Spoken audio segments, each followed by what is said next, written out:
My father called me a disgrace for working as a restaurant server, and he said it in front of everyone at my brother's promotion party. The worst part? The rest of my family looked at me like I was nothing. But then, something happened that changed everything. A truth about me came out, one they never saw coming. Suddenly, the same people who judged me were begging for forgiveness. But I had just one thing to say before I walked away. So, tell me, was I wrong for cutting off my entire family? Hello everyone, my name is Danielle. I'm 32 years old and own a chain of upscale 4-star restaurants in New York. Looking at me, most people would probably assume I come from a happy, supportive family. They'd think my family must be proud of what I've accomplished, the success I've built from the ground up. But the truth is far from what people think. My family has never respected what I do. They've seen my work as nothing more than a low-level, unimportant job for years. Not because I haven't been successful, but because my parents and relatives have never cared enough to understand what I do. They assume I'm still just a server, making $4,000 a month, not wearing suits, with no house or car to my name. Every time I visit them, instead of being welcomed with admiration, I'm either ignored or met with cold, judgmental stares. To them, the only person worthy of pride is my older brother, Lincoln. He's 4 years older than me. He works at a big financial firm and makes a high income. And the family celebrates everything he does. And me? Even after building a restaurant empire, I'm still seen as the leftover who doesn't quite belong. Even though I'm never invited to essential family events yearly, I still send a few thousand back home. I've always tried to maintain the relationship, even if they never truly saw me for who I am. When I was a kid, my parents always tried to treat my brother Lincoln and me equally. We got the same attention. They always told us we were equally important to the family. But then, 6 years ago, a small event changed everything. And things have never been the same since. I was 26 at the time. After 4 years working in finance, I had a stable job earning $120,000 a year, a dream salary for many. I was proud of what I had achieved. My life wasn't luxurious, but comfortable, and I felt content. I figured I'd stay with the company, build my career, and enjoy a peaceful life. Then, 2 of my closest college friends, people I'd shared some of the best years of my life with, invited me to start a business with them. They had an idea to open a high-end restaurant in New York, a dream we used to talk about back in college, but now it was becoming a real opportunity. First, I said no. Not because I didn't believe in myself, but because my job felt too secure. I didn't want to give up the safety I had for something as risky as the restaurant industry. But the idea wouldn't leave me alone. I spent night after night thinking about my future. And slowly, my mindset shifted. I realized that if I never tried, I'd never know if I could turn that dream into reality. Deep down, I didn't want to keep living in the shadow of my finance job. So after a lot of thought, I made the decision. I quit my job and jumped into this new chapter with my friends. I worked as a server at a 5-star restaurant in New York to fully understand how a fine dining restaurant operates. I wanted to experience the pressure and challenges firsthand, what staff go through, so I could build my restaurant the right way, from the ground up. My family had no idea I had quit my job and started my own business. They still believed I wore a suit daily, working in finance like before. I chose not to tell them about the change, because I didn't want them to think I was doing something reckless or crazy. But then, 3 months later, everything changed. My dad called me home after his younger brother, Uncle James, sent him a photo of me working as a server at a restaurant. I remember that day clearly. It was a weekend afternoon. I was bringing menus to a group of guests, and when I looked up at one of them, I froze. It was Uncle James. He stared at me for a moment, clearly caught off guard.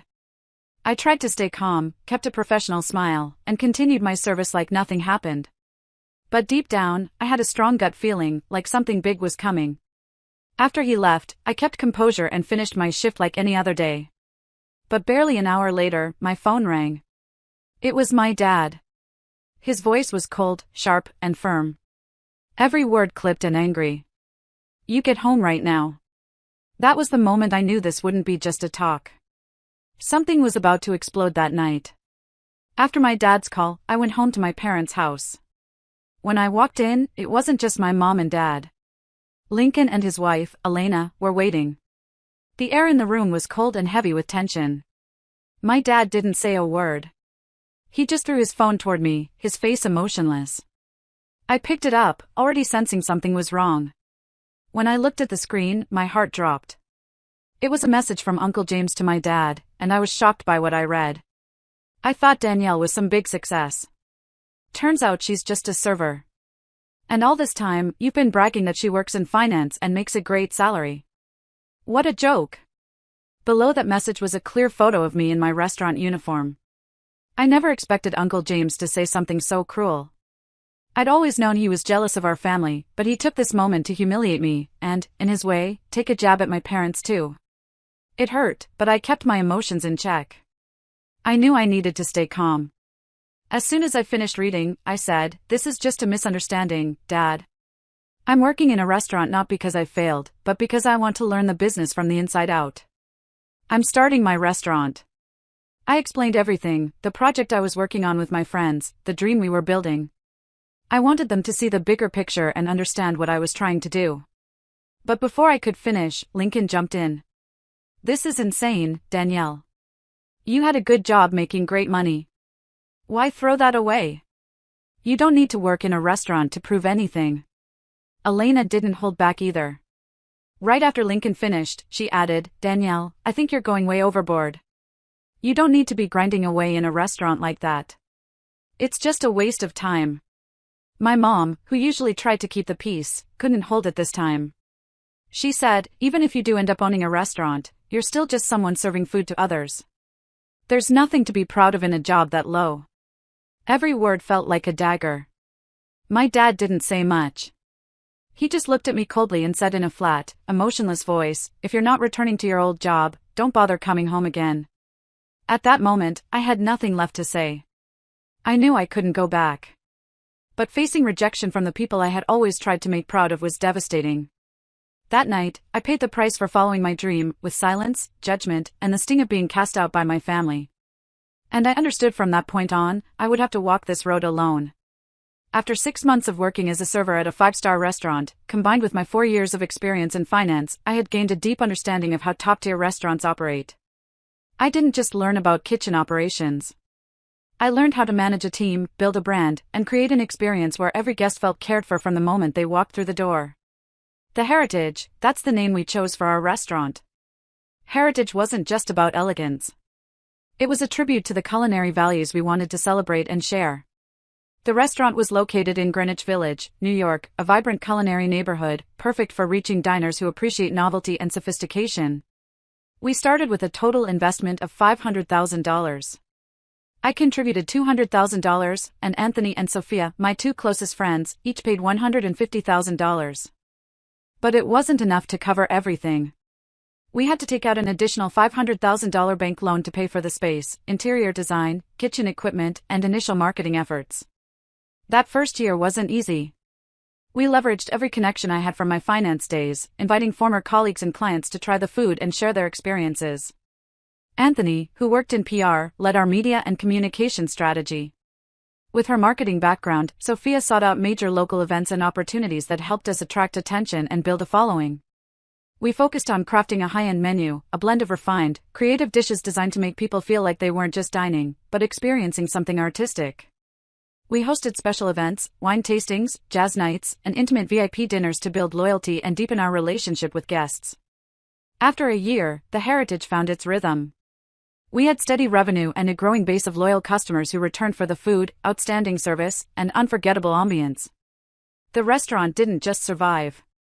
It earned a respected place in New York's culinary scene. By our 3rd year, we had fully paid off our bank loan and recovered every dollar we had invested. That was a proud milestone. But what truly excited me was seeing our restaurant thrive and build a strong and growing base of loyal guests. Still, I wasn't ready to stop there. As the Heritage gained popularity, we started running into new challenges. On weekends, customers were regularly turned away because we were fully booked. During holidays, the demand was overwhelming. And beyond that, we began getting messages from people who lived too far away, folks who wanted to try our food but couldn't justify the time and cost of travel. It was clear to me we needed to expand. Opening more locations would solve the issue of overcrowding and make it easier for people across the city to experience what we had built. When I brought up the idea of opening additional branches, Anthony and Sophia stared at me like I was crazy. From the very beginning, they were the ones who pulled me into this dream, but now I was the one pushing it further. They were nervous, understandably, but ultimately they trusted me, and we took the next big step together. 6 years later, the Heritage has 4 thriving locations across New York, in Manhattan, Brooklyn, Queens, and the Bronx. Each branch has been a success, welcomed warmly by its neighborhood and community. We didn't just build a brand.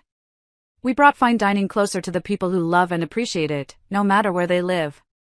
6 years have passed, and even with all the success, something still weighs heavy on me, especially during the holidays, Thanksgiving, Christmas, New Year's celebrations. Those are the most challenging times.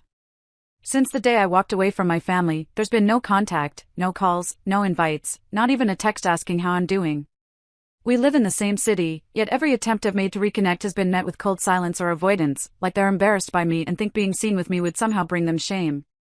They don't say it out loud, but I feel it every time I reach out.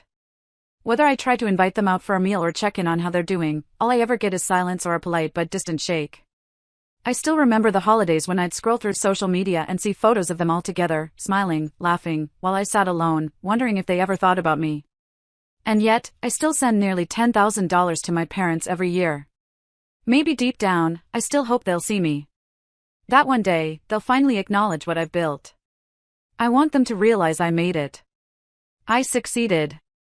And not just any success, the kind that should make them proud.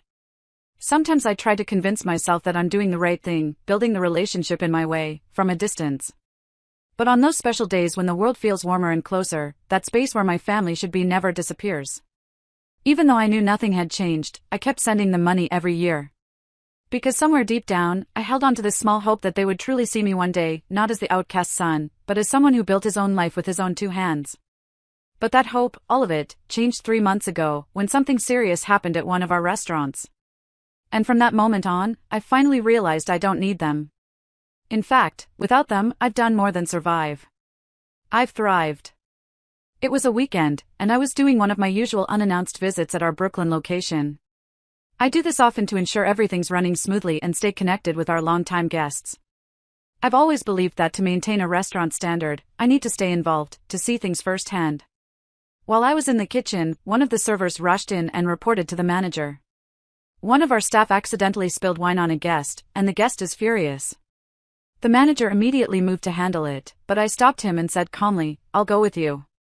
When we walked into the VIP section, I froze. Sitting there, my parents, my brother's family, and a few relatives. They looked at me in complete shock, like they couldn't believe what they saw. I'll never forget the look in their eyes. Confusion, discomfort, maybe even a slight panic. It was the first time in years that I'd seen them like this. Not on the street, not in passing, but face to face in my restaurant. And I knew at that moment there was no avoiding what came next. As soon as I walked in, the server started to speak. "This is the manager," and I quickly raised my hand to stop him. I didn't want him accidentally revealing who I was. Not in this moment, not like this. Then, without missing a beat, my brother Lincoln spoke up, his voice thick with sarcasm. "So this is what became of that big project 6 years ago. Turns out you're just a restaurant manager after all." His words hit me like a slap across the face. Even though I had mentally prepared for a moment like this, hearing it from my brother stunned deeply. I didn't respond, but I could feel the anger rising in my chest. Just then, Ryan, the branch manager in Brooklyn, stepped forward and began to say, "Sir, this is actually..." I cut him off immediately, my voice cool and steady. "It's been a while. How's everyone doing?" No one answered, just silence. I wasn't surprised. That was always how they were. Even with me standing right there in front of them, they still couldn't look me in the eye or acknowledge how much my life had changed. About a minute later, my father finally spoke. His voice was cold, laced with disgust. "If I had known you were working here as a server, I wouldn't have come. It's embarrassing." My mother jumped in right after, her tone filled with disappointment. "It's shameful to have a child working as a waiter." I opened my mouth to speak, trying to stay calm. "Dad, Mom." But before I could finish, they'd both raised their hands to stop me. Their eyes hard, like they were cutting off all connection. "Don't call us that. We haven't had a son like you for a long time. Having a child working in a restaurant is a disgrace." The tension in the room turned suffocating. Couldn't hold it back anymore. My anger boiled over, and I looked them straight in the eye, no longer filtering anything. If you don't consider me your son, why keep accepting the $10,000 I send yearly? Isn't that money just as disgraceful? My words hit like a slap, and the room fell silent for a long moment. Then my father let out a cold laugh and replied, his eyes like ice, "You sent it on your own. We didn't ask for it." I couldn't believe what I was hearing. That answer only added fuel to the fire inside me. I took a breath, trying to hold on to what little composure I had left, and asked, "Then tell me, what does success look like to you? What's considered a source of pride for this family?" Without hesitation, my father turned his gaze to Lincoln, my older brother, the one they'd always held up as the golden standard. Lincoln sat back in his chair, arms crossed, looking at me with that same smug look I'd seen 1,000 times. And then my father answered, "Look at your brother. That's what success looks like. He's got a smart wife, a director, always dressed sharp in a suit, not in some cheap server uniform like you." And in that moment, it hit me. No matter what I did or what I built, they would always measure me against Lincoln. Every word out of their mouths wasn't just to praise him. It was meant to diminish me, to remind me I'd never be good enough in their eyes. About a minute later, my father finally spoke again, his tone cold and filled with contempt. "If I had known you worked here as a server, I wouldn't have come. What a disgrace." My mother followed quickly, her voice heavy with disappointment. "It's embarrassing to have a son working as a waiter." I opened my mouth, trying to speak calmly. "Dad, Mom." But they both cut me off with a stern wave of the hand, their eyes sharp and unforgiving, like they were severing all ties. "Don't call us that. We haven't had a son like you for a long time. Having a child working in a restaurant is a disgrace." The air turned so thick you could cut it. I couldn't hold it in any longer. The anger that had been simmering for years finally spilled out. I looked them dead in the eye and asked, without restraint, "If I'm not your son, why take the $10,000 I send yearly? Isn't it humiliating to accept that kind of money?" My question hung in the air like a slap. The silence that followed felt endless, until my father gave a dry, bitter laugh and said coldly, "You sent it on your own. We never asked for it." I could barely believe it. That response, dismissive, heartless, only fueled my frustration. I took a deep breath and asked, "Then tell me, what is a source of pride for this family?" My father didn't hesitate. He turned to look at Lincoln, my older brother, their forever shining example. Lincoln sat there, smug, leaning back in his chair, eyes filled with quiet arrogance. And then my father said, "Look at your brother. That's success. He's got a smart wife, a director, always dressed in a sharp suit, not some cheap server uniform like you." Right then and there, I finally saw it. They had always used Lincoln as the measuring stick. And every word they spoke wasn't just admiration for him. It was a deliberate effort to make sure I knew exactly where I stood beneath him. Just as the tension in the room reached its peak, a deep, composed voice echoed from behind us. "Apologies for being late." Every head in the VIP section turned toward the man who had just arrived, a middle-aged gentleman in a tailored gray suit, walking confidently, which seemed to shift the atmosphere with each step. Immediately, I saw Lincoln straighten up, flick his hair back, jump to his feet, adjust his blazer, and stride over with a polished smile. "Boss, we've been waiting for you." The man gave him a polite nod and extended his hand, a formal, distant handshake, followed by a faint smile. But moments later, his eyes left Lincoln and landed squarely on me. His expression shifted, warmer, more sincere, as he walked straight toward me and extended his hand. "Well, if it isn't the owner of the Heritage." "It's been a while, David." The entire table fell into stunned silence. I didn't leave him waiting. I didn't pretend to be surprised or flustered. I smiled, extended my hand firmly, and replied, "Hello, Mr. Thomas. It's good to see you. How have you been?" The man who had just walked in was Thomas Graham, CEO of Graham and Weiss Financial Group, where Lincoln had worked for nearly a decade. The same man my brother referred to as the big boss every chance he got. But Mr. Graham wasn't just a titan in the New York financial world. He was also a longtime VIP guest at the Heritage, one of our most loyal patrons. After our greeting, Mr. Graham glanced around the room, sensing the heavy air. With a slight frown, he turned to me. I get the feeling I walked into something tense. "Is everything all right?" I kept my tone calm and professional. "Just a small incident, sir. One of our servers accidentally spilled wine on a guest. We've already apologized and offered a solution." Right on cue, Elena, who had been loud, condescending, and demanding compensation just minutes earlier, suddenly changed her tone. She forced a bright smile and nodded eagerly. Oh no, it's nothing serious. Just a small accident. I've already agreed to let it go. I didn't say a word. I didn't need to. I knew exactly what she was doing, trying to save face now that she realized who was sitting across from her. But I didn't call her out. I didn't have to, because in that moment, everyone in the room saw things for what they truly were. And finally, they all understood who held their place and who didn't. After that unexpected introduction, I slipped back into my office, leaving the party to continue without me. I figured that was the end. A minor incident, a brief unmasking, and nothing more. But I was naive. A while after the dinner had ended, as I was reviewing reports in the back office, one of the staff came rushing in and knocked on the door. David, they're asking for you outside. Said they need to speak with you. I sighed. The energy shift was instantly noticeable when I stepped out and walked back toward the front register. The same faces that were cold and cutting not long ago were now smiling, forced, overly sweet, painfully fake. Elena was the first to speak, her voice suddenly soft and pleasant. David, about the dress incident earlier. Really, I wasn't upset at all. It was just an accident. Everyone makes mistakes, right? A relative chimed in with a laugh. We were just saying how proud we are of you. You've done an amazing job. The restaurant's truly top class. Your parents must be so proud. Before I could say anything, my father jumped in. His tone, disguised as a suggestion but a command about tonight's meal. You should comp it for the family. We're all kin after all. And then, as if rehearsed, Lincoln stepped forward, puffed up like some seasoned executive. Also, you should give me a VIP card. The top tier. After tonight, I can bring in many new clients for you. It'll be good for business. If you're serious about sustainability, maybe it's time to cut me in on the profits. Call it a family partnership.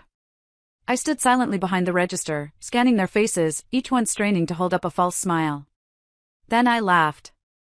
A loud, full laugh filled the room, not mocking, not bitter, just free.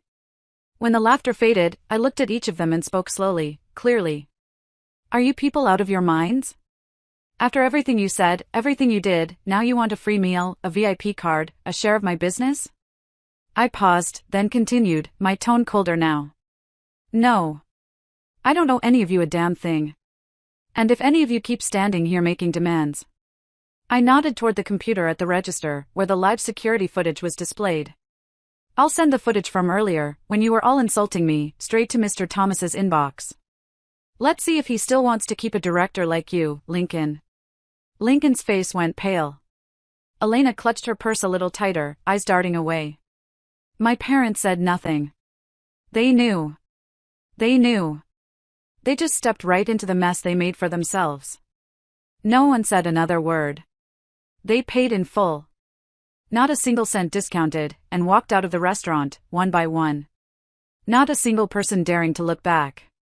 I stood behind the counter, watching them go. No joy, no sadness, just a quiet, weightless sense of peace. Like I had finally set down something I'd been carrying for far too long. After that unexpected encounter, one thing became clearer to me than ever before. To them, I was only worthy of acknowledgement when I had status, money, and a name they could brag about. I wondered if that day, I had just been a server. Standing there apologizing in front of them instead of the restaurant owner, would their attitude have changed? But I already knew the answer. No. It wouldn't have. To them, respect was measured by title and position. Character, effort, kindness, those things never made it into the conversation. And after everything, I finally understood, family, real family, should love you unconditionally. It should be where you're a CEO or a server, rich or struggling, you're still respected. You still have a place to come home to. I didn't have that, but I've learned to accept it. More importantly, I've learned how to build a family rooted in respect, empathy, and genuine connection. And if someone out there hears this and has ever felt hurt by those who were supposed to love you most, if you've ever been compared, belittled, or made to feel like you weren't good enough, then let me offer this from the heart: live by your values. Don't chase someone else's approval at the cost of your peace. Because in the end, real love, the kind that matters, never requires you to prove yourself to earn it. And my story didn't end there. A month after that encounter, my father called. I saw his name flash on my screen and didn't answer. A few minutes later, my mother called. I stayed silent. No response. Then came the message. Next week is Mom's birthday. Come home. Okay? Everyone's hoping you'll be there. I sat there staring at the screen, reading that sentence repeatedly. I didn't feel angry. I didn't feel happy. I just had one question echoing in my mind. Do they want me back, or do they remember I have money now? Status? Influence? I didn't reply, and I didn't go. But I did send a gift, a luxury jeweler set worth $2,000. It was delivered right to my mother's doorstep on the morning of her birthday, along with a straightforward message. I stopped being your son 6 years ago. This is my last gift. I hope you'll cherish it. No anger, no resentment. Just a final goodbye as soft as a sigh. After that, I blocked every form of contact. Phone, text, social media. No more waiting, no more hoping. I had given them so much. But in the end, what I needed most never came. And sometimes, letting go is the only way left to protect the last piece of dignity a child can hold on to. It's been 3 months since that day. I thought that would be the end. We'd all go our separate ways. But no. They kept coming. Every few weeks, my parents, Lincoln, Elena, and extended relatives started showing up at the Brooklyn branch. They asked the staff if I was around. But I had already given instructions, whenever they come, say I'm not here. I'm not hiding. I just don't want to face them anymore. Some relatives must have heard the whole story from my parents, because now I get messages calling me cold and ungrateful. But there were others, friends who had seen everything from the beginning. They told me I did the right thing, that I finally stood up for myself. I set clear boundaries with people who had only ever taken and never given back. I hear both sides, but truthfully, I don't care about anyone's judgment anymore, because now I live for me. I don't know what the future holds. I don't know if I'll ever sit at the same table with them again. I don't know if I'll ever forgive them or even if I want to. That's up to fate. As for now, there's only one thing I know for sure, I'm tired. And sometimes, you don't need to explain that kind of tiredness. You need to stop looking back. And before I close this chapter, I want to ask you, the one still here, still listening to me in this final moment. If you were me, what would you do? Would you forgive? Would you go back? Or would you choose to walk away in silence like I did? Leave your thoughts below the story. I genuinely want to hear them. And if something in this story resonated with you, if it stirred even the smallest part of your heart, don't forget to subscribe, hit like, and share this with someone who might need to hear it. Thank you truly for being here.